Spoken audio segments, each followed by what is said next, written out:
question ko tungkol sa puno na ito. Ano ba itong puno na to? Halaman. Halaman. Halaman ba to? Halaman. Parang mukhang puno eh. Message for the bride. Ano? Matthew 25, 1-6. Matthew 24, 45. Tsaka 1 Thessalonians 4:16. Ano to? May end time. May John Calvin. May ano to? Dark Ages. Merong Martin Luther, John Knox, Pentecostal, Oneness, End Time. Diba may sinabi si Christ, unless a seed fall to the ground and die, it abideth alone. But if it dies, it produces many. Okay. The seed is the church.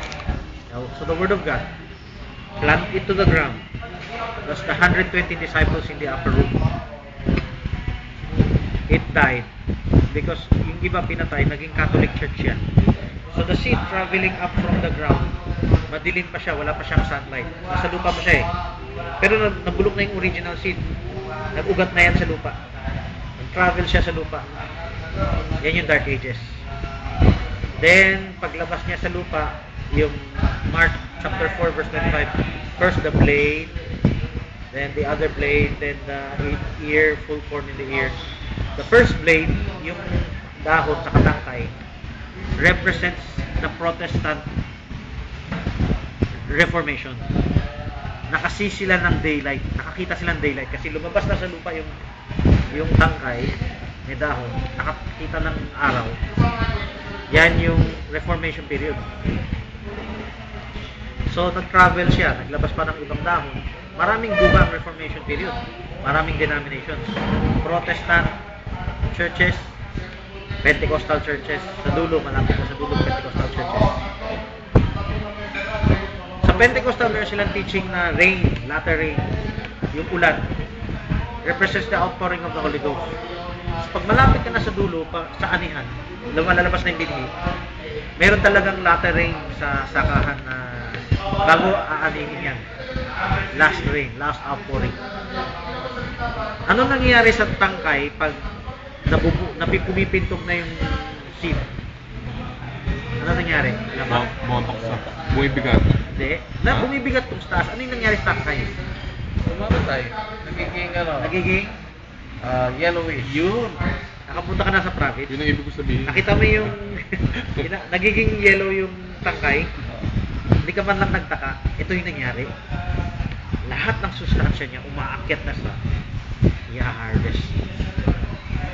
They're dying. So the harvest represents the last day's message. No. At yung tangkay represents the denomination. There was a time ang buhay na sa kanila. Pero pag nasa harvest season na, they're all dying. The denominations are spiritually dying. Because lahat ng sustansya niya napunta na dun sa end-time believer na complete ang revelation. Ang pinanghawakan na lang nila, partial revelation, but it's not gonna give them life. Ano mangyari sa kanila? Pag na-harvest na yung tangkay, yung binhi, yung buong tangkay, anong gagawin? Ano pa? Pag hindi lang tapon. Sunog. Tribulation period. Mapasok sa tribulation period yung mga hindi makukumpleto ang revelation. Mapasok sa tribulation period. You see that fruits ito, mga doctrine. No? Bawat doctrine na nandito,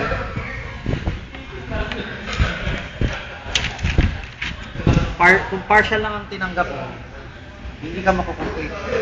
Hindi ka makakasama sa rapture. You need to be complete. You need, kailangan sagasaan mo itong mga basics. Pag nasagasaan mo yun, matanggap mo yung perfection message. Natanggap mo yung perfection message, yung malalalim na. Matured ka na. You're matured, you're ready to go. May pinag-usapan sa Bible yung matured eh. May pinag-usapan din sa Bible yung sanggol. Yung hindi ayaw mag-mature. If you're truly born again, you want to be matured. The Holy Spirit, you cannot avoid it. The Holy Spirit will lead you to ask questions. It will lead you to grow. Kung ikaw yung na-backslide, hindi ka patutulugin nga niyan eh. Kung ikaw yung nagkasala ng isang nakakahiya-hiyang sin, pwede kang ma-curse, mapalo. The Holy Spirit protects you there, spiritually. The Holy Spirit will lead you all to this.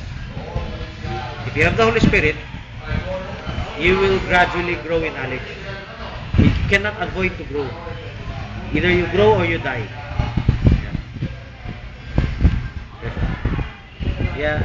By the way, yung halaman nasa Mark chapter 4 verse 25. The parable of the growing plant. 4 verse 25. Meron kaya tayo. Wala nakalagay dito. Wala ba? Oo. Dali ah.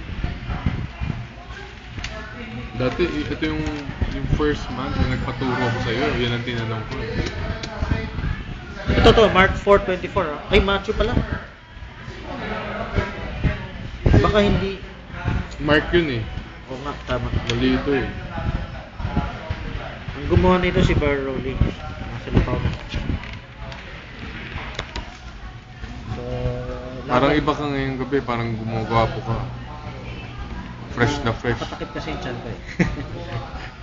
Okay. So, okay. Ano pa? Pose.